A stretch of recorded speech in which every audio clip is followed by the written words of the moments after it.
जय माता दी। प्रिय भक्तों, आप सभी का हमारे चैनल मन की शांति में बहुत बहुत स्वागत है।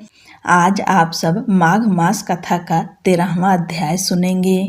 आज 16 जनवरी है और दिन शुक्रवार का है। माघ शिवरात्रि भी आज ही मनाई जाएगी और माघ कृष्ण प्रदोष व्रत भी आज ही रखा जाएगा। आइए अब हम सब मिलकर 13वें अध्याय का श्रवण करते हैं। आप सभी भक्तों का आज की कथा में स्वागत है।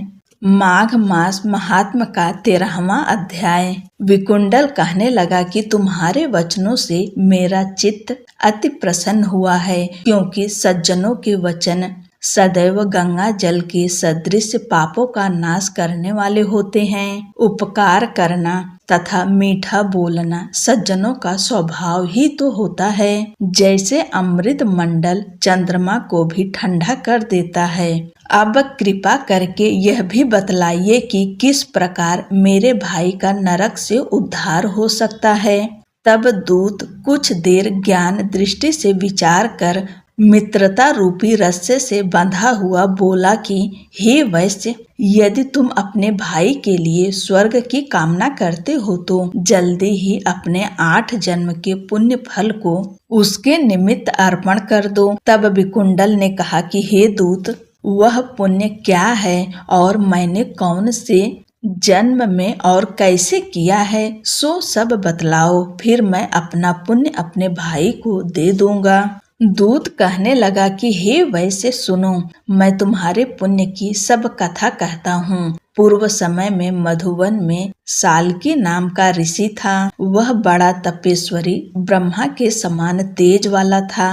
9 ग्रह की तरह उसकी स्त्री रेवती के 9 पुत्र थे, जिनके नाम ध्रुव, शशि, बुध, तार, ज्योतिमान थे। इन 5 ने गृहस्थाश्रम धारण किया तथा निर्मोह, जितमाय, ध्याननिष्ठ और गुणातग ये चारों संन्यास ग्रहण कर वन में रहने लगे। यह शिखा सूत्र से रहित पत्थर और सोने को समान समझते थे। जो कोई अच्छा या बुरा उनको अन्न देता वही खा लेते, और कोई कैसा ही कपड़ा दे देता उसको ही पहन लेते। सदैव ब्रह्म के ही ध्यान में लगे रहते। इन चारों ने व्रत, शीत, निद्रा और आहार सबको जीत लिया। बस चर अचर को विष्णु रूप समझते हुए मौन धारण करके संसार में विचरते थे। ये चारों महात्मा तुम्हारे घर आए। जब तुमने मध्याह्न के समय भूखे प्यासे इनको आंगन में देखा तो तुमने गदगद कंठ से आंखों में आंसू भरकर इनको नमस्कार करके इनका बड़ा आदर सत्कार किया।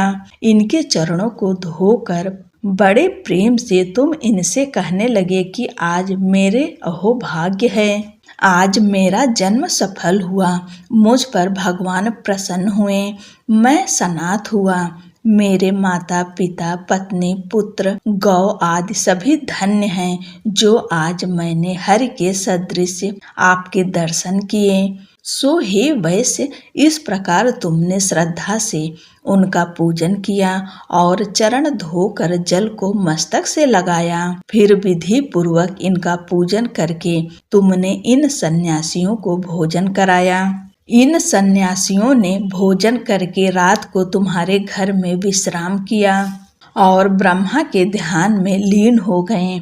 इन सन्यासियों के सत्कार से जो पुण्य तुमको मिला सो मैं भी कहने में असमर्थ हूँ, क्योंकि सब भूतों में प्राणी श्रेष्ठ है। प्राणियों में बुद्धि वाले, बुद्धि वालों में मनुष्य, मनुष्यों में ब्राह्मण, विद्वानों में पुण्यात्मा और पुण्यात्माओं में ब्रह्मज्ञानी सर्वश्रेष्ठ हैं। ऐसे ही संगति से बड़े बड़े पाप नष्ट हो जाते हैं। यह पुण्य तुमने अपने पहले 8वें जन्म में किया था।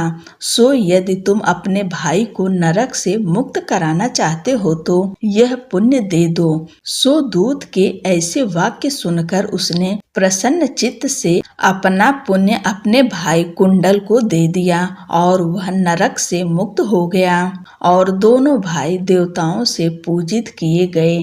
तब दूत अपने स्थान को चला गया। इस प्रकार वैश्य के पुत्र विकुंडल ने अपना पुण्य देकर अपने भाई को नरक की यातना से छुड़वाया। सो हे राजन, जो कोई इस इतिहास को पढ़ता या सुनता है वह 1000 गौदान का फल प्राप्त करता है।